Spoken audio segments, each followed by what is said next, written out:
Bismillahirrahmanirrahim. Kan Saya ini bahasa Indonesia nih kersane sing Madura. Saya itu lama sekali nulis tentang Al-Intisor Limadzahi Bisyekh. Memang saya tidak niat saya kitabkan atau saya bukukan, tapi lama sekali kita semua tentu mendengar khas-khas madhab Syekhina yang mungkin secara mainstream ya, secara lazimnya para kiai itu kurang dicocoki. Tapi saya pastikan madhab beliau adalah sangat kuat, baik min haitsus sanad maupun min haitsul manhaj, baik secara sanad maupun secara manhaj. Saya nanti pastikan beberapa kitab, utamanya kitab Ihya nanti saya baca. Bukan niat menggurui, tapi memang saya dan jenengan utamanya santri-santri tentu saya tidak punya niat ngandani para kiai atau memberitahu para kiai, tapi ini utamanya anak-anak. Nanti bisa dicek karena secara akademik akan saya tunjukkan kitabnya apa, halamannya berapa, dan nisbatnya atau korelasi dengan madhab Syekhina kayak apa. Misalnya begini, setiap saya macet di Semarang atau di Jakarta atau di mana saja, dan beberapa orang kaya, misalnya non-muslim atau kaya lah, dikawal polisi atau punya otoritas tertentu, misalnya banyak pekerja muslim yang kerja di pabrik Cina atau di pabrik non-muslim, itu hati saya menjadi tenang karena wakil gubernurnya itu Gus Yasin. Bukan apa-apa, karena saya akan kesulitan kalau ketemu Allah ditanya di mana al-Islam ya'lu wa la yu'la alaih, karena mereka sudah kaya raya, dipimpin oleh mereka. Tapi kalau saya ditanya Allah, nyatanya yang kuasa itu Cina, pabriknya besar-besar, karyawannya banyak, uangnya banyak, tetap saja di bawah otoritas Gus Yasin. Sehingga kita jawabnya tuh gampang, masih al-Islam ya'lu wa la yu'la alaih. Begitu juga misalnya menyangkut Bu Mega, kenapa Yai Kerso ketemu Bu Mega itu berkali-kali ngendikan sama saya, aku itu seneng damai ya. Nah Indonesia perang sing kedusan ya aku terus disalam no wong wis tak betah-betah no. Sementing Indonesia damai, orang no safku dima, orang no darah nopo mengalir. Tentu kita tahu dalam kaidah Darul Mafasid muqaddamun ala jalbil masoleh. Jadi saya pastikan madhabus Syekh ini selain punya sanad yang qawi, juga punya manhaj yang qawi. Ini penting saya utarakan, meskipun anak-anak Anwar tentu banyak yang sebelum di sini mungkin mondok di beberapa pondok, yang mungkin sebagian kiainya punya madhab yang beda dengan madhab guru kita. Memang mulai dulu ikhtilaful a'immah rahmah itu nggak masalah. Tapi jangan sampai kemudian kita yang mulazamah di sini tidak tahu hujjah madhab guru kita. Maka saya berharap sekali dan senang sekali ketika Kiai Haji Muhammad Najih suka nulis dan saya sering baca tulisannya. Gus Yofur juga suka nulis, Gus Kamil juga jabat ketua DPRD Rembang. Karena kalau misalnya kita-kita ini tidak jabat, kemudian ditanya, kita-kita misalnya santri tahta syaukatil kafir atau tahta syaukatil fasik, juga kita kesulitan menjawab. Setidaknya kalau kita tahta syaukatis soleh, kita ketemu Allah itu masih bisa menjawab al-Islam ya'lu wa la yu'la. Jadi ini beberapa intisor ya, intisor di madhab Syekhina. Saya memang tidak mempersiapkan khusus, tapi memang saya sudah lama sekali menulis tentang itu. Dan beberapa kali saya talaki syifahan dengan Mbah Mun, dengan Syekhina, dengan guru kita semua. Dan beberapa kali saya tanya, Yai, kenapa demikian? Jadi jawabnya Mbah Mun itu, terus pokoknya kata beliau ini, sanurihim ayatina fil afaq. Pernah saya tanya, itu saya ketemu di Medina, tak tanya, him itu rujuknya teng sinten, ya sapa wae.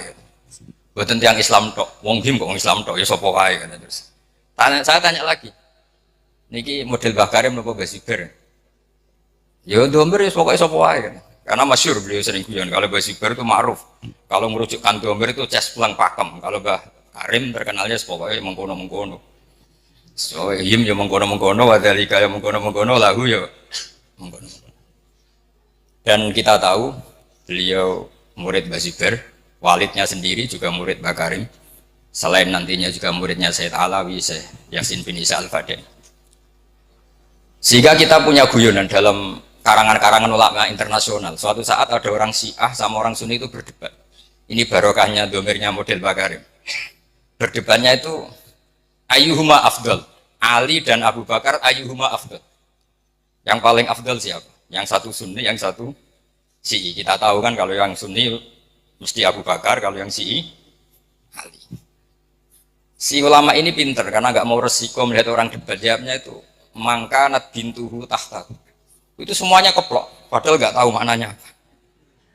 Karena pikirannya orang Sunni ya kalau maknanya man iku wong kanat kang ono sapa bintuhu anak wedok iman iku tahtahu ono ing bawahe Kanjeng Nabi. Berarti siapa?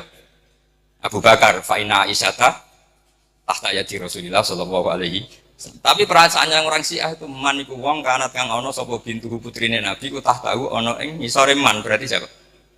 Ali, fa inna Fatimah tahta Ali. Itu semuanya keplok sama-sama nggak paham karena baru kayak mengkono tadi itu rujukannya kemana ya man kanat bintuhu tahtahu. Kamu merujukkan kemana kalau bintuhu? Sehingga yang Syiah ya puas karena dikira bintuhu itu siapa? Man iku wong kanat kang ana sapa bintuhu putrine Nabi ku tahtahu. Berarti siapa? Sayyidina Ali. Kalau ahli sunnah maknane man iku wong kanat kang ana sapa bintuhu putrine Abu Bakar ku tahtahu. Ono ing sore mengkono. Ya artinya siapa? Kanjeng Nabi. Berarti siapa? Ya Abu Bakar. Jadi ini penting sekali. Jadi saya membela mazhabnya guru kita Mbah Mun itu bukan karena sekedar kita muridnya atau ingin menyenangkan beliau itu enggak. Tapi satu tasdek sing al-qawahabi yang kita siap ketemu Allah dengan mazhab itu. Kita tentu tidak siap kan misalnya ditanya Allah kayak apa hegemoni Cina, hegemoni orang-orang fasik menguasai sekian perdagangan apa-apa. Dan itu bisa membeli jabatan, membeli pejabat. Kemudian kita tidak punya kiat supaya mereka itu tahtana, supaya mereka itu tahta syaukatina. Loh, saya tidak politik, saya tidak DPR, justru itu saya fair, hanya membela secara ilmu. Kalau saya Ma'ruf Amin mungkin Pak Dum wakil presiden gitu. Saya ini tidak Ma'ruf Amin. Saya benar-benar teman sampean yang nggak jelas ini. Gitu. Tapi justru bagus gak jelas. Ketok menusane. Jadi ini penting ini saya baca saja, saya tunjukkan beberapa halaman ini terutama yang ma'arif supaya jelas. Ini di kitab saya cetakan Darul Fikr atau cetakan juga ada yang cetakan DKI, ada yang cetakan Toha Putra. Ini saya sebut 3 cetakan karena saya punya adat kalau kitab induk terutama yang membela Syekhina itu saya sampai punya 3 naskah. Jaga ini kalau ada naskah salah, saya tahu. Di antara yang dikatakan Imam Ghazali dan sudah saya cek di sarahnya yaitu di Ithaf. Karena resikonya matan kadang dikritik apa? Syarah. Kita tahu kan misalnya takrib mengatakan mabid di Mina itu sunat, kemudian oleh syarah dibenarkan kalau itu apa? Wajib. Di antara yang dikatakan beliau Imam Ghazali adalah begini. Ini untuk anak-anak dan terutama ma'arif supaya di dokumen. Di ihya saya itu juz 4 ya, juz 4 halaman 139. Tapi mungkin kalau nanti beda halaman ya dicarilah. Di babnya ikut kita Sobri wa Syukri. Di sini ada kalimat, ada kata-kata atau ada kalam wa amal izi wal jah fa bihi yatul insan an nafsi adulla wa dhaima. Di antaranya beliau mengatakan fakama yahtajul insanu ila sakfin yakfau anal mator wa jubbatin tadfau anhal barda wa qalbin yadfau dhiba an masyati fayahtaju aidan ilaman yadfau syarra bi an nafsi. Terus dalam sebuah naskah dikatakan kalau kezaliman saja punya satu backing dari aparat oknum tentu ya. Masa kesalahan tidak punya backing dari negara. Akhirnya nanti kita bingung. Yang orang-orang maksiat punya backing oknum misalnya. Yang orang soleh tidak punya backing, sehingga pertunjukan maksiat semudah itu muncul ketika mau ada pengajian susah karena kita dengan waliul amri berhadap. Tapi barokahnya Mbah Mun, barokahnya banyak ulama, kita punya adat nggak berhadapan-hadapan dengan waliul amri, sehingga kita mudah mengadakan pengajian. Bahkan di semua departemen ada masjid, di lembaga kampus besar juga ada masjid, di mana-mana ada masjid dan ada pengajian. Karena kita selalu berprinsip tadi al-Islam ya'lu wa la yul'al. Dengan melihat Jakarta gaduh kayak gitu, melihat Semarang orang-orang kaya non muslim, orang-orang nggak sholat punya kekuasaan karena kaya raya. Lalu ketika kita ditanya, sudahkah melakukan proyek atau program Al-Islam ya lu? Tentu kita kebingungan. Tapi kalau mereka tahta syaukatina, karena kita punya Gus Yasin, di Rembang punya Gus Kamil, itu enak. Begitu juga tentang publik. Barokahnya orang-orang soleh itu punya masa yang banyak. Saya ulang lagi, barokahnya orang-orang soleh punya umat yang banyak, punya masa yang banyak. Mereka itu memperhitungkan kita, karena kita memperbanyak jumlah orang soleh. Coba kalau jumlah orang fasik, orang dolim itu mayoritas dan militan, kita akan kesulitan. Makanya Rasulullah itu mewanti-wanti, jangan sampai kalian semua atau siapa saja orang Islam itu man katsara sawada qaumin fahuwa minhum. Tapi barokahnya Habib Syekh misalnya kalau konser kayak gitu orang banyak kiai yang punya umat banyak. Itu orang fasik apa macam-macam yang mikir, pemerintah nak nyalon presiden, iso takobal wa minkum takobal ya garing mana. Tapi kalau kita misalnya tadi ngajinya sufi tapi nggak mau ilmu, kiai para pejabat paling duit dok, golek pengaruh, golek syuhrat dok. Nah, itu resikonya sufi tambah ilmu. Itu mungkin yang sering di alam kecilkan bangun zada khusyuan zada jalan. Itu sampean harus hafal semua itu. Dan harus dihafalin sampai mati itu wiridan apa? Zada khusyuan zada jalan. Misalnya dalam konteks Palestina, Palestina itu tentu musuhnya Israel. Dan Israel itu punya kekuatan besar didukung Amerika. Kemudian Indonesia membela Palestina. Bela Palestina kemudian diikuti oleh orang-orang Eropa. Dan non-Muslim, orang Eropa itu non-Muslim. Lalu pertanyaannya, apakah orang Palestina kemudian berarti mualah sama orang kafir? Karena orang Palestina harus mualah sama apa? Orang-orang apa? Eropa. Apa tidak? Saya pastikan, khazanah ilmu cukup untuk menganalisis itu. Yaitu Rasulullah punya aibah, yaitu punya teman dekat, koalisi, khalif kalau dalam bahasa Arab. Itu orang Khuza'ah. Dan itu tidak Islam. Tapi tidak pernah menyembunyikan makar atau tipu daya yang dilakukan kafir-kafir Mekah. Selalu mengupdate, memberitakan itu ke Rasulullah SAW. Padahal mereka tidak Islam. Logika yang terbangun gimana? Ya logika yang terbangun karena Rasulullah itu soleh, bahkan ya tentu super soleh, imamus solihin. Ini di kitab Ibnu Hajar al-Asqalani, di Fathul Bari juz 5. Beliau mengatakan kalau ada kasus seperti itu atau konteks seperti itu, wala yu'addu dzalika min muwalatil kuffar wala muwadatu a'daillah bal min qabil istikhdamihim wa taqlili syaukati jam'ihim wa inka ibadihim bi ba'din. Jadi kalau orang Eropa kamu biarkan tidak koalisi dengan Palestina, artinya Israel malah absolut karena semua dunia dukung Israel. Tapi barokahnya orang Palestina, orang Indonesia koalisi sama Eropa, Israel tidak terlalu solid karena tidak absolut. Artinya begini dalam hukum qiyas. Betul, ini saya intisar di Syekhina. Kalau misalnya para pejabat itu hanya dikuasai orang fasik, semua kerjanya, programnya membela mereka. Tapi kalau dekat Mbah Mun, dekat Kiai, setidaknya diarahkan mikir ngaji, nganggep pondok tidak problem. Paham ya? Ini jelas ya. Jadi saya mohon sekali, mungkin Anda punya guru yang dulu mazhabnya beda dengan Syekhina. Tapi saya pastikan saya nulis ini lama sekali. Intisar di Syekhina, tulisan-tulisan saya tentang beliau, dan ini saya lihat di Ihya, di Ithaf. Jadi beliau begini itu bukan mubtadi, bukan hal yang baru, memang muttabi, guru-gurunya seperti itu.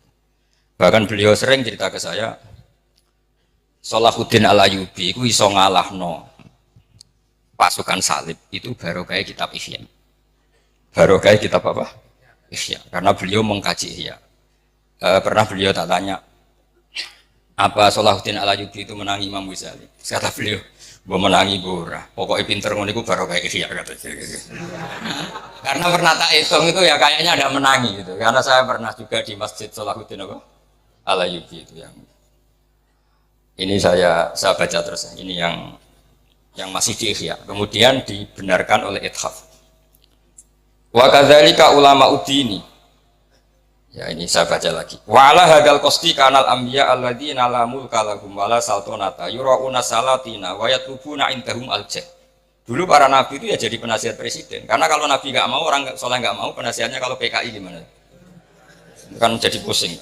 Wa kadzalika ulama uddin. Syaratnya la ala qasti tanawuli min khazainihim wal istiqsar fid dunya bimutafan. Tentu kita yakin guru kita tidak akan seperti itu. Terus ini Imam Ghazali menutup Wala tazunnanna anna ni'matallahi ala Rasulillah haitsu nasarahu wa akmala dinahu wa adzharahu ala jami'i adaihi wa makkana fil qulub hubbahu hatta tasa'a bi 'izzihi wajahu kanat aqalla min ni'matihi alaihi haitsu kana yu'da wa yudrab hatta faqara ilal harab wal hijrah. Artinya ketika Nabi punya otoritas penuh menguasai Mekah dan Madinah karena beliau orang soleh, jadinya aturan-aturan kesolehan, yaitu Ka'bah harus begini, nggak boleh ada lagi orang telanjang, nggak boleh ada berhala. Kalau kiai-kiai itu menguasai negara, paling-paling ujung-ujungnya ya bikin Mahat Ali, terus santri-santri dipikir negara. Kalau ada teroris juga nggak lagi ada intel ke pondok-pondok, karena santri pasti NKRI harga apa? Mati. Itu semuanya tuh barokah. Ini penting saya utarakan, terus kata sarehnya litam syati umurihim ad-diniyah. Ketika Imam Ghazali bilang ulama uddin oleh kitab Ithaf Sayyid dikatakan salafan wa kholafan. Jadi ini bukti kalau teori itu tidak pernah mansuh. Karena beliau bilang salafan wa kholafan. Ini penting saya utarakan karena kita punya logika yang dua. Misalnya begini.